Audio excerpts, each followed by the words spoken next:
Good morning friends. Complex number के division के बारे में एक प्रॉब्लम देखेंगे हम। Z1 करके पहला कॉम्प्लेक्स नंबर है जो है 6i+3। Z2 करके दूसरा कॉम्प्लेक्स नंबर है वो है 4-5i। मुझे पता करना है Z1 अपॉन Z2। कैसे करूंगा मैं? One by one, step by step हम देख लेते हैं। शुरुआत करेंगे एज पर गिवन।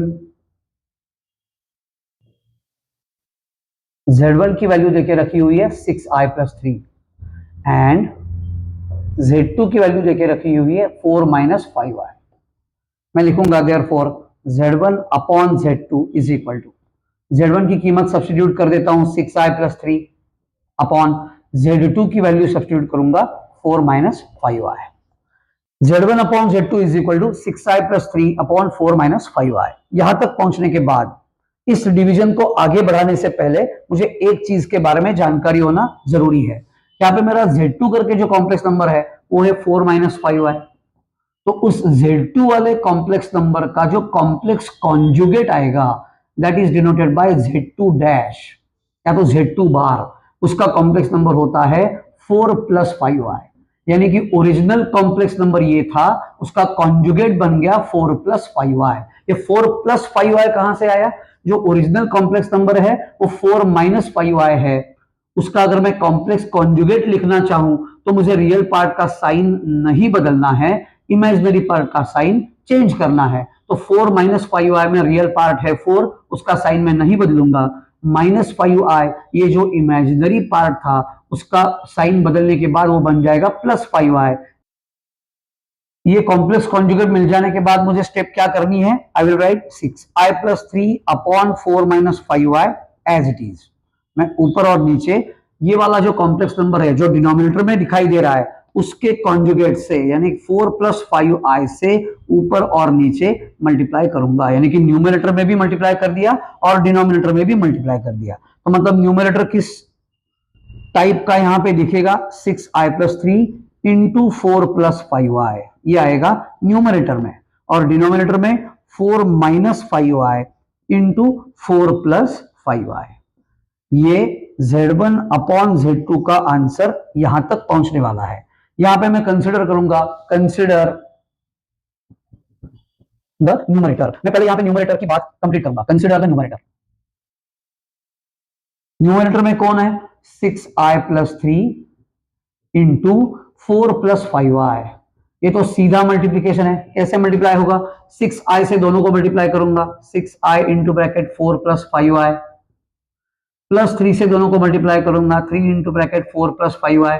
जैसे हम अलजिब्रा में दो ब्रैकेट्स का एक दूसरे के साथ मल्टीप्लीकेशन करते हैं, बिल्कुल उसी के मुताबिक यहां पे मल्टीप्लाई कर रहा हूं।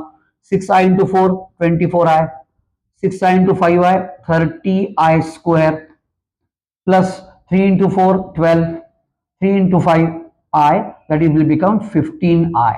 इसका मतलब हुआ 24i प्लस 15i। ये दोनों इमेजिनरी टर्म्स है, इन दोनों टर्म्स को इकट्ठा कर देता हूं। प्लस 30 एज इट इज लिखा मैंने, i² के जगह पे लिखूंगा -1 क्योंकि i² की वैल्यू होती है -1। प्लस 12 तो बरकरार रहेगा। ये जो पार्ट है मैंने यहां पे लिख दिया है। 24i प्लस 15i बन गया 39i, प्लस 30 इंटू -1 -30, आगे है +12, तो इसका मतलब 39i -18। ये किसका आंसर आया है?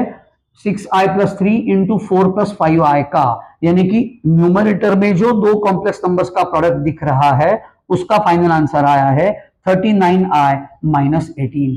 Now I right consider the denominator. Consider the denominator. यहां पे डिनोमिनेटर का जो प्रोडक्ट है वो यहां पे लिखता हूं। डिनोमिनेटर में कौन से दो कॉम्प्लेक्स नंबर का प्रोडक्ट है? That is 4-5i into 4+5i। यहां पे मल्टीप्लीकेशन डायरेक्टली जैसा मैंने यहां पे किया था वैसा मल्टीप्लीकेशन यहां पे करने की जरूरत नहीं है। अगर आप देखोगे तो पता चलेगा these two factors are in the form of a-b into a+b। हमें पता है a-b इंटू a+b कौन से पॉलिनोमियल के दो फैक्टर्स है? That is a² -b²। हमें पता है a-b इंटू a+b ये दोनों का प्रोडक्ट होता है a² -b²। तो उसी प्रोडक्ट का मैं यहां पे इस्तेमाल कर रहा हूं a minus b into a plus b will become a square minus b square. 4 का स्क्वायर आता है 16 माइनस 5i का स्क्वायर आता है 25i स्क्वायर, यानी कि 16 एज इट इज माइनस 25 भी as it is, I square की वैल्यू सब्सटीट्यूट करूंगा -1, यानी कि 16 माइनस 25 इंटू -1 विल बिकम +25, दोनों की एडिशन करूंगा, एडिशन हो जाती है 41। इसका मतलब हुआ डिनोमिनेटर का जो प्रोडक्ट आया है दो कॉम्प्लेक्स नंबर का वो आया 41, और न्यूमरेटर वाले दो कॉम्प्लेक्स नंबर का जो प्रोडक्ट आया था वो आया है 39i minus 18। Therefore, I can write finally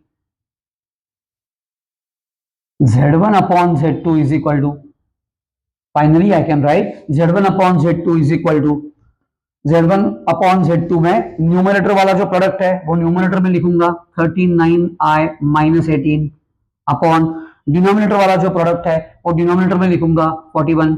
इसका मतलब Z1 अपॉन Z2 का फाइनल आंसर आ गया 39 अपॉन 41i प्लस -18 अपॉन 41, यानी कि ये जो दो कॉम्प्लेक्स नंबर का डिवीजन मुझे करना था उसका डिवीजन का फाइनल आंसर आ गया है 39 अपॉन 41i प्लस -18 अपॉन 41।